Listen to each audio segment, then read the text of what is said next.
नमस्कार दोस्तों, मैं हूं प्रशांत धवन और इस वीडियो में हम लोग बात करेंगे सेल के बारे में, the basic unit of life. Now सबसे पहले सेल से रिलेटेड कुछ बेसिक फैक्ट्स हैं आपको पता होने चाहिए, ये हम डिस्कस कर लेते हैं। उसके बाद हम बात करेंगे सेल्स काम कैसे करते हैं, हाउ डू दे ऑपरेट, और बहुत सी और चीज़ें जानने के लिए है। सबसे पहली बात, आपने स्कूल में काफ़ी बार ये सेंटेंस सुना होगा, cells are the building blocks of life. और बिल्कुल, एक सेल फंडामेंटल, स्ट्रक्चरल और फंक्शनल यूनिट होता है ऑफ ऑल बीइंग्स। और सेल को डिस्कवर किसने किया था? सेल को डिस्कवर किया था 1655 में एक इंग्लिश साइंटिस्ट रॉबर्ट हुक ने। इन्होंने सेल को डिस्कवर भी किया और साथ ही साथ सेल का जो नाम है, जिसको हम कहते हैं सेल आज के टाइम में, he was the one who coined the term cell. और उसके साथ साथ सेल को समझने में रॉबर्ट हुक ने बहुत कंट्रीब्यूशन दिया। और यहाँ पे आप देख सकते हैं उस टाइम का इनका एक माइक्रोस्कोप है, जो आज के टाइम में हमारे पास एडवांस्ड माइक्रोस्कोप्स हैं उनसे काफ़ी ज़्यादा मैं कहूँगा एमेच्योरिश है कंपैरिजन में, मगर फिर भी इन्होंने इसके साथ ही एक बहुत ही बड़ी डिस्कवरी करी थी। सेल्स बहुत ही ज़्यादा छोटे होते हैं, हम नेकेड आई से उनको नहीं देख सकते। You need a microscope to view a cell. अगर एक जनरल वे में एक आपसे सवाल पूछा जाता है कि लिविंग वर्ल्ड में, इसमें सब आते हैं, प्लांट्स, एनिमल्स, ह्यूमन बींग, सबसे बड़ा सेल किस जीव में पाया जाता है? तो the largest cell is found in the egg of an ostrich. जो ऑस्ट्रिच होती है, एक चिड़िया होती है, हम शायद आपको पता होगा, उसका जो अंडा होता है उसमें पाया जाता है द लार्जेस्ट सेल। और जो सबसे छोटा सेल होता है वो हमें माइक्रोप्लाज्मा में मिलता है। ये दोनों सेल्स को देखने के लिए आपको माइक्रोस्कोप की आवश्यकता होगी। नाउ सेल की इंपॉर्टेंस को और हाईलाइट करने के लिए एक ह्यूमन बीइंग की जो डेवलपमेंट होती है उसमें सेल का क्या रोल है वो भी मैं आपको बताना चाहता हूँ। यहाँ पे आप देख सकते हैं एक मेल है और एक फीमेल है। नाउ एक मेल और एक फीमेल मिले, मेल ने कंट्रीब्यूट किया एक स्पर्म, फीमेल का एग यहाँ पर यूज़ हुआ, ठीक है। नाउ स्पर्म और एग मिलते हैं और उसके बाद एक जायगोट बनता है। ऑलराइट, ये आप देख रहे हैं, ये है जायगोट। जायगोट इनिशियली, सबसे पहले जायगोट में सिर्फ एक सेल होता है, only one cell.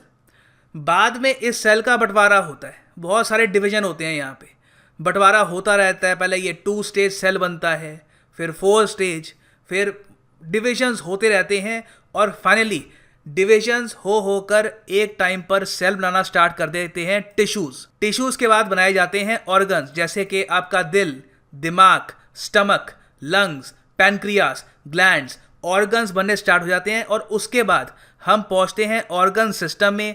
For example आपका डाइजेस्टिव सिस्टम है, आपका नर्वस सिस्टम है, वेरियस जो सिस्टम्स एक ह्यूमन बॉडी में एग्जिस्ट करते हैं, दे स्टार्ट फॉर्मिंग। और उसके बाद एक इन्फेंट पैदा होता है, एक बच्चा पैदा होता है, एक मल्टी सेलुलर ऑर्गेनिज्म। इस तरीके से सेल एक बहुत ही इम्पॉर्टेंट पार्ट प्ले करते हैं एक ह्यूमन बीइंग के बर्थ में, उसके मैच्योर होने के पीरियड में। और बाय द वे, जो ये पूरा पीरियड होता है जो 9 महीने तक चलता है, इसको हम कहते हैं gestation period. This is something that you should know as well. Now हमने अभी बात करी है एक ह्यूमन बीइंग की, उसकी लाइफ को फॉर्म होने में सेल का कितना इंपॉर्टेंट रोल है। Human being as you know एक मल्टी सेलुलर ऑर्गेनिज्म है। ऑर्गेनिजम्स प्राइमरली 2 टाइप के होते हैं, यूनिसेलुलर मतलब कि जिसमें सिर्फ एक सेल होगा, और मल्टी सेलुलर मतलब कि जिसमें 2 या 2 से ज़्यादा सेल होंगे। ना जब मैं मल्टी सेलुलर की बात करता हूँ तो ऑब्वियस ही बात है वहाँ पे ह्यूमन बीइंग्स आएंगे। ह्यूमन बीइंग से माना जाता है एवरेज ह्यूमन बीइंग में कि मिनिमम 100 ट्रिलियन सेल तो होंगे ही, कुछ रेयर केसेस में थोड़े ज़्यादा भी हो सकते हैं। यूनिसेलुलर में एज आई सेड एक ही सेल होगा, और यूनिसेलुलर के एग्जाम्पल हैं बैक्टीरिया या फिर आप अमीबा भी कह सकते हैं। मल्टी सेलुलर की अगर हम बात करें एग्जाम पर्सपेक्टिव से, मल्टी सेलुलर्स आर क्वाइट इंपॉर्टेंट। वहाँ पे आप अगर देखो तो आते हैं plants, animals and human beings. Now यहाँ पे आपको समझना होगा कि एक फर्दर क्लासिफिकेशन भी आती है, फर्दर एक और डिवीजन आता है सेल को समझने के लिए। वहाँ पर पहुँचने से पहले सेल का जो बेसिक स्ट्रक्चर होता है वो मैं आपको बताना चाहता हूँ। यहाँ पे काफ़ी आपको इंपॉर्टेंट पॉइंट्स मिलेंगे। देखो, cell consist of an outer layer called cell membrane. अभी आपको सब मैं फोटो में दिखाऊंगा, अभी कुछ जो ये पॉइंट्स हैं ये याद रख लो। उसके अलावा inside the cell membrane 2 main component, जो 2 मेन कंपोनेंट्स होते हैं, they are the nucleus and cytoplasm. और जो न्यूक्लियस होता है उसमें आपका जेनेटिक मटेरियल होता है, दैट प्रीटी मच डिसाइड्स के इवेंचुअली आपकी बॉडी कैसे फॉर्म होगी. Cytoplasm is the space between the cell membrane and the nucleus which contains various cell organelles like plastids, mitochondria, Golgi bodies, endoplasmic reticulum. ये चीज़ें आप इस फोटो में अच्छे से समझ पाएंगे. ये आपके सामने दो टाइप है सेल के. ये जो आपको ग्रीन सेल दिख रहा है ये वाला, ये है एक प्लांट सेल. जो आपको ये ब्लू सेल दिख रहा है, this is called an animal cell. ना आप पहली बार तो नोटिस करोगे कि प्लांट सेल और एनिमल सेल में जो शेप है वो डिफरेंट है. जो शेप डिफरेंट होने का रीज़न बहुत बड़ा है सेल वॉल. आप नोटिस करोगे कि प्लांट सेल के यहाँ पे आप देखोगे ये आपको एक सेल वॉल दिखेगी. दोनों सेल में, एनिमल सेल और प्लांट सेल, एनिमल सेल में by the way human beings भी आते हैं, ठीक है. तो एनिमल सेल और प्लांट सेल में आपको सेल मेम्ब्रेन तो दिखेगी. That is what it is basically an outer layer. Outer layer तो है, मगर प्लांट्स के पास एक एडिशनल सेल वॉल भी होती है जो आपको एनिमल्स और ह्यूमन बींग्स में नहीं दिखेगी. नाउ यहाँ पे ऑब्वियसली आप अगर देखोगे तो वेरियस आपको टर्मिनोलॉजीज दिख रही होंगी. क्लोरोप्लास्ट, माइक्रोकॉन्ड्रियन, ये जो शब्द आप देख रहे हैं यहाँ पे, मैं आपके लिए जूम इन कर दूंगा. माइटोकॉन्ड्रियन, ये आपको जो दिख रहा है ना यहाँ पे, ये प्लांट सेल में भी है. सिमिलरली माइटोकॉन्ड्रियन आपको एनिमल सेल या फिर ह्यूमन बींग्स के सेल में भी मिलेगा. ये जो माइटोकॉन्ड्रियन है ये बेसिकली प्लूरल फॉर्म होती है माइटोकॉन्ड्रिया की. अभी इसके फंक्शन मैं आपको बताऊंगा, अभी बस बेसिक इसको आप ग्लांस कर सकते हैं. और यहाँ पे आप देखेंगे जो प्लांट की सेल वॉल है, सबसे पहले इसके बारे में हम जान लेते हैं कि ये बनती कैसे है और इसका बेसिक काम क्या है. ये एग्जाम पर्सपेक्टिव से बहुत इंपॉर्टेंट है. देखो जो प्लांट की सेल वॉल है जो आपको एनिमल सेल्स में नहीं मिलेगी, ये प्राइमरली बनती है सेलुलोज से. हालांकि आप ये भी कह सकते हैं कि सेल वॉल में आपको लेग्निन भी मिलेगा, हेमी सेलुलोस भी मिलेगा, उसके अलावा पेस्टिन भी मिलेगा, मगर प्राइमरली जो मेजर कंपोनेंट होता है प्लांट की सेल वॉल का वो होता है सेलुलोस. अब एक बात आपको ये भी बतानी चाहिए कि जो ग्रीन वेजिटेबल्स होते हैं, आपने हम श्योर देखे होंगे ग्रीन वेजिटेबल्स, वो जब आप खाते हैं तो उनमें भी सेलुलोस होता है. तो जब आप सब्जियां खाते हैं प्राइमरली स्पिनच वगैरह ग्रीन वेजिटेबल्स, तो वहाँ पे आपको सेलुलोस को काफ़ी पचाना पड़ता है. नाउ सेलुलोस के अलावा जो यहाँ पे लिग्निन है, इसके बारे में ये जान लो, ये वॉल को हार्ड बनाता है, ठीक है. ये काफ़ी इंपॉर्टेंट है. प्लांट सेल्स डिफरेंट टाइप के प्लांट्स में आपको अलग टाइप के मिलेंगे. कहीं पर सेल वॉल कम हार्ड होती है, कहीं पर ज़्यादा हार्ड होती है. जो हार्डनेस है वो डिपेंड करती है लिग्निन पर. फॉर इंस्टेंस अगर हम देखें तो जो घास होती है, ग्रास, वहाँ पर लिग्निन आपको कम मिलेगा. उसके सेल में, उसकी जो सेल वॉल है वहाँ पे आपको लिग्निन काफ़ी कम मिलेगा. उसके कंपैरिजन में आप अगर लकड़ी देखोगे तो लकड़ी का जो सेल होगा वहाँ पे आपको लिग्निन ज़्यादा मिलेगा. नाउ सेल वॉल जो सिर्फ प्लांट सेल में मिलेगी, उससे हम आते हैं सेल मेम्ब्रेन में. जैसे मैंने आपको दिखाया था फोटो में, ये जो आप देख सकते हैं यहाँ पर, सेल मेम्ब्रेन आपको एनिमल सेल और प्लांट सेल दोनों में ही मिलेगी. तो ये हम कह सकते हैं कि ऑल लिविंग सेल्स, जो भी लिविंग सेल हैं मल्टी सेलुलर ऑर्गेनिजम्स में, वहाँ पे आपको सेल मेम्ब्रेन तो 100% मिलेगी ही. इसको एक और नाम से भी जाना जाता है, इसको हम कहते हैं प्लाज्मा मेम्ब्रेन. ये भी आप याद रख सकते हैं. नाउ सेल मेम्ब्रेन की अगर हम बात करें तो largely it is composed of proteins, ठीक है. सबसे ज़्यादा यहाँ पे प्रोटीन्स होते हैं, उसके बाद लिपिड्स और कार्बोहाइड्रेट्स होते हैं. ये चीज़ डेफिनेटली आप याद रख सकते हैं कि प्राइमरली जो मेम्ब्रेन होती है it is made of protein. Now unlike cell wall, cell wall अपने आप में एक लिविंग स्ट्रक्चर नहीं होता, वेयरएज सेल मेम्ब्रेन अपने आप में एक लिविंग स्ट्रक्चर भी होता है. एक और डिफरेंस सेल मेम्ब्रेन और सेल वॉल में ये भी है कि सेल वॉल के आर पार जाना काफ़ी डिफिकल्ट होता है.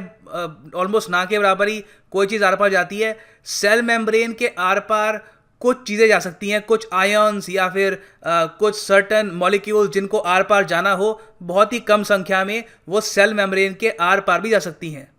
फिर हम बात करते हैं माइटोकॉन्ड्रिया के बारे में. ये भी एक बहुत ही इंपॉर्टेंट कंपोनेंट होता है सेल का. यहाँ पे आप देखोगे ये जो एनिमल सेल है, यहाँ पे मैंने आपको दिखाया था माइटोकॉन्ड्रियन, ठीक है, जो आप देख पा रहे होंगे यहाँ पे, ये है माइटोकॉन्ड्रियन. सिमिलरली प्लांट सेल में भी आपको माइटोकॉन्ड्रियन यहाँ पर मिलेगा. A very important part of cell, चाहे प्लांट सेल हो एनिमल सेल हो. इसको हम एक और नाम से जानते हैं, वो है पावर हाउस ऑफ सेल, क्योंकि यहीं से एनर्जी मिलती है सेल को. जब एक बॉडी को एक डिजीज अफेक्ट करती है, अगर मान लो किसी एक आदमी को कैंसर हो गया, उसको एड्स हो गया, तो वहाँ पे सबसे पहले क्या होता है कि जो उसका माइटोकॉन्ड्रिया होता है वो एनर्जी प्रोड्यूस करना बंद कर देता है, उसकी वजह से सेल काफ़ी वीक हो जाता है और ओवरऑल बॉडी बहुत ही ज़्यादा मुश्किल से फंक्शन कर पाती है। तो माइटोकॉन्ड्रिया को हम क्या कहेंगे, it is the power house of the cell, जिसके बिना सेल को ऑपरेट कर पाना बहुत ही ज़्यादा मुश्किल होगा। ये जनरेट करता है, स्टोर करता है और प्रोवाइड भी करता है एनर्जी टू द सेल।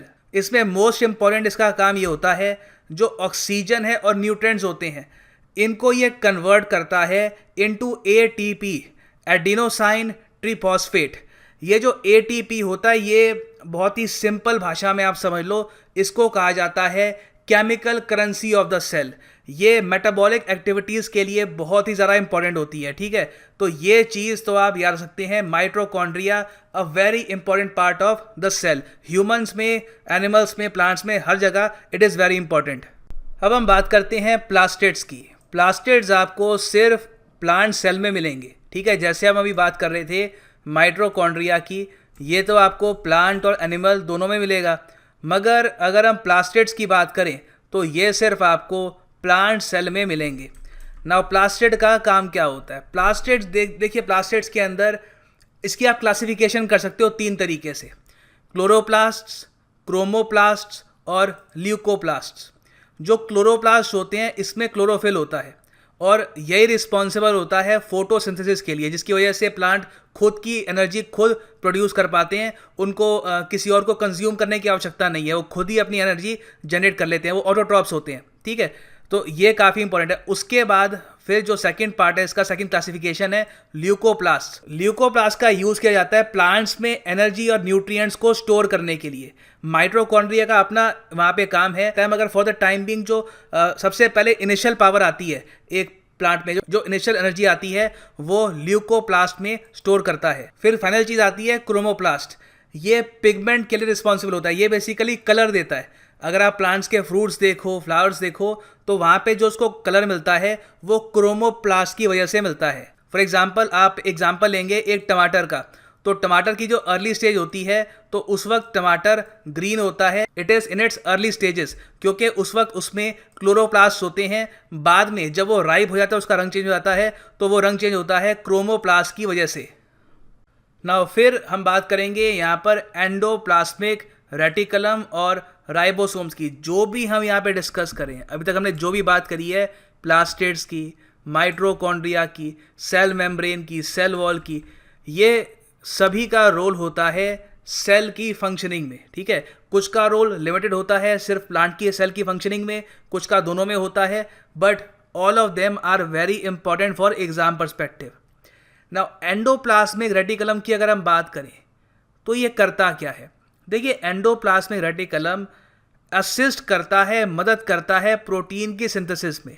हालांकि प्रोटीन का जो एक्चुअल सिंथेसिस होता है वो राइबोसोम्स करते हैं, मगर एंडोप्लाज्मिक रेटिकुलम का भी वहाँ पर रोल होता है, वो एक सपोर्टिंग रोल वहाँ पर निभाता है। ओवरऑल अगर हम कहेंगे कि प्रोटीन सिंथेसिस में रोल किसका होता है, तो दोनों का ही हम कहेंगे, both of them play a role, मगर राइबोसोम का मेन एक फ्रंट लाइन रोल होता है। उसके अलावा कुछ और बात ये भी जान लो, ribosomes are composed of ribonucleic acid, RNA इसको हम कहते हैं, ठीक है, and proteins, and are not surrounded by any membrane. ये भी काफ़ी इंपॉर्टेंट बात है कि राइबोसोम के आसपास कोई भी आपको मेम्ब्रेन नहीं मिलेगी। सेल के अंदर होता है, मगर इसकी खुद की कोई यहाँ पे आसपास आपको मेम्ब्रेन नहीं मिलेगी। तो अभी तक हमने सेल के बहुत से पार्ट्स को डिस्कस किया है, प्लांट सेल, एनिमल सेल, दोनों के सेल वॉल क्या होती है, मेम्ब्रेन क्या होती है, राइबोसोम्स, उसके अलावा mitochondria. Science and tech perspective से बहुत ही सारे जो इंपॉर्टेंट पार्ट्स हैं हम डिस्कस कर चुके हैं। अब हम एक सुपर इंपॉर्टेंट पार्ट को डिस्कस करेंगे जिसका नाम है न्यूक्लियस। न्यूक्लियस देखिए आपको एनिमल सेल में भी मिलेगा, उसके अलावा प्लांट सेल में भी मिलेगा। इसको हम कहते हैं कमांड सेंटर ऑफ सेल, और इसमें बहुत कुछ है जानने को, काफ़ी कुछ यहाँ पे आपको जानने को मिलेगा जब हम न्यूक्लियस को डिस्कस करना स्टार्ट करेंगे। मगर मैं ये नहीं चाहता हम सीधा न्यूक्लियस को डिस्कस करना स्टार्ट कर दें।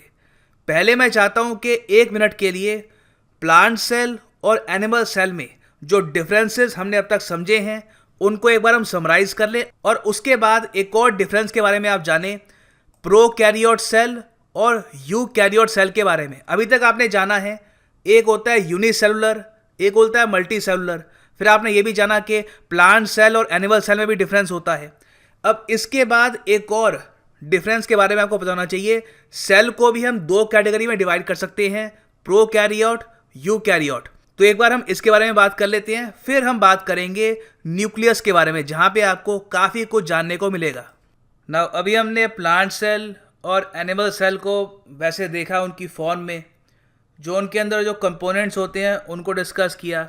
ऑफ कोर्स इसमें आप बहुत ज़्यादा डीप भी जा सकते हैं, मगर वो यूपीएससी पर्सपेक्टिव से इतना इंपॉर्टेंट नहीं है। जहाँ तक हम साइंस एंड टेक्नोलॉजी की बात कर रहे हैं उसके हिसाब से ये काफ़ी है। अब इसी में कुछ और पॉइंट्स आते हैं कि प्लांट सेल और एनिमल सेल में बेसिक डिफरेंसेस क्या हैं और सिमिलैरिटीज़ क्या हैं। इससे अपने आप में एक क्वेश्चन बन सकता है, so you should definitely know about it. देखो, पहली बात तो मैंने आपको जैसे ही दिखाई थी फोटो, वो मैंने क्लियर कर दिया था कि प्लांट सेल में आपको सेल वॉल मिलेगी, एनिमल सेल या फिर ह्यूमन सेल में आपको कोई भी सेल वॉल नहीं मिलेगी, मेम्ब्रेन दोनों में होती है। नाउ सिमिलैरिटी की अगर हम बात करें तो दोनों में आपको माइटोकॉन्ड्रियन, जो माइटोकॉन्ड्रिया की प्लूरल फॉर्म होती है, वो आपको मिलेगा। उसके अलावा आपको गोल्गी एपरेटस दोनों में मिलेगा, रफ और स्मूथ एंडोप्लाज्मिक रेटिकुलम दोनों में मिलेगा, न्यूक्लियस दोनों में होता है, साइटोप्लाज्म दोनों में होता है, रिबोसोम्स आपको दोनों में मिलेंगे। उसके अलावा सेल्स में आपको एक चीज़ दिखेगी, लार्ज वैक्यूल। ये देखिए आपको प्लांट और एनिमल सेल में मिलेगा, मगर डिफरेंट फॉर्म्स में। वैक्यूल बेसिकली सेल की जो मेम्ब्रेन होती है उसके पास एक पाउच टाइप की चीज़ होती है जिसमें वाटर कंटेंट स्टोर होता है। वहाँ पे इनऑर्गेनिक, ऑर्गेनिक जो वाटर कंटेंट होता है वो आपको मिलेगा, और यहाँ पे वेस्टफुल प्रोडक्ट्स भी काफ़ी बार स्टोर किए जाते हैं। तो इसका मल्टी डायमेंशनल यूज़ होता है, ठीक है। नाउ लार्ज वैक्यूल की अगर मैं बात करूँ तो ये आपको मिलेगा प्लांट में। एनिमल सेल्स की अगर मैं बात करूँ तो ये डिपेंड करता है हम किस ऑर्गेनिज्म की बात कर रहे हैं। बहुत से ऑर्गेनिजम्स हैं जहाँ पे आपको स्मॉल वैक्यूल मिलेगा, किसी में आपको मिलेगा ही नहीं, ठीक है। तो ये एक चीज़ है, आप याद रख सकते हैं। उसके अलावा एक बहुत बड़ा डिफरेंस ये है कि प्लांट्स में ऑफकोर्स आपको क्लोरोप्लास्ट मिलेंगे, एनिमल सेल्स में क्लोरोप्लास्ट की कोई आवश्यकता नहीं है। फ्लैजिला, ये आपको सिर्फ गैमेट्स में मिलेगा, इन प्लांट्स एनिमल्स में सिर्फ आपको फ्लैजिला मिलेगा, ठीक है। तो ये जो कुछ डिफरेंसेस हैं प्लांट सेल और एनिमल सेल में और जो सिमिलैरिटीज़ हैं वो आप याद रख सकते हैं।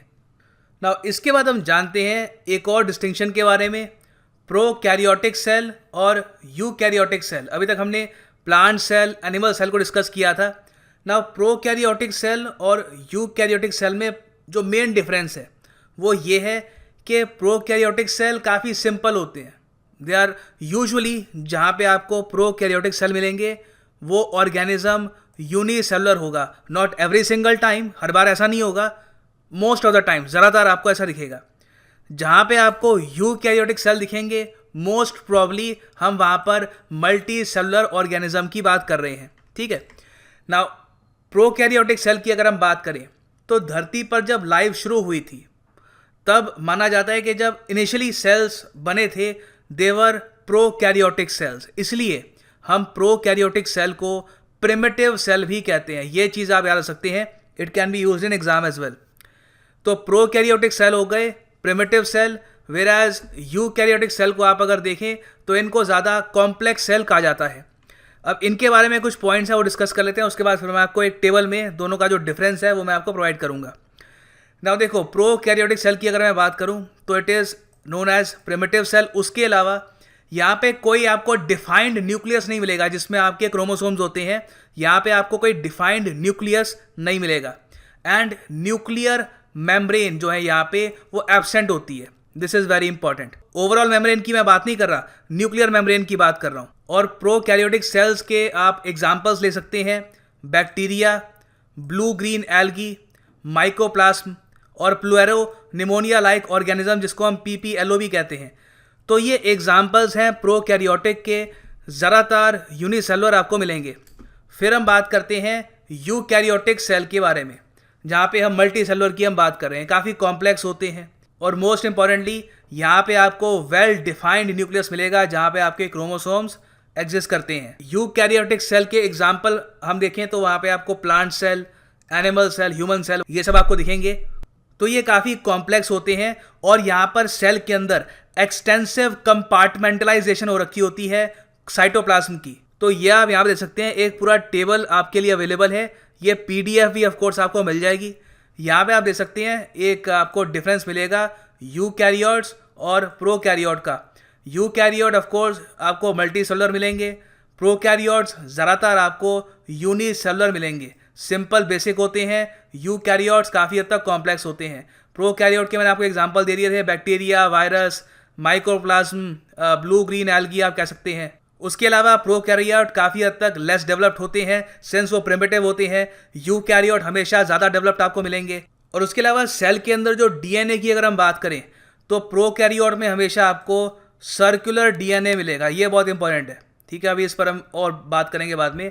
यहाँ पे आपको हमेशा सर्कुलर डीएनए मिलेगा, वेराज यूकैरियोट में आपको हमेशा लीनियर डीएनए मिलेगा।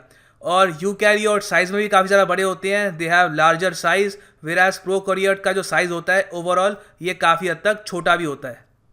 नाउ सिंस आपको अब प्रोकैरियोट और यूकैरियोट पे डिफरेंस पता लग चुका है, अब आप तैयार हैं न्यूक्लियस के बारे में जानने के लिए। तो इस वीडियो के सेकेंड पार्ट में चलिए स्टार्ट करते हैं टू नो अबाउट न्यूक्लियस।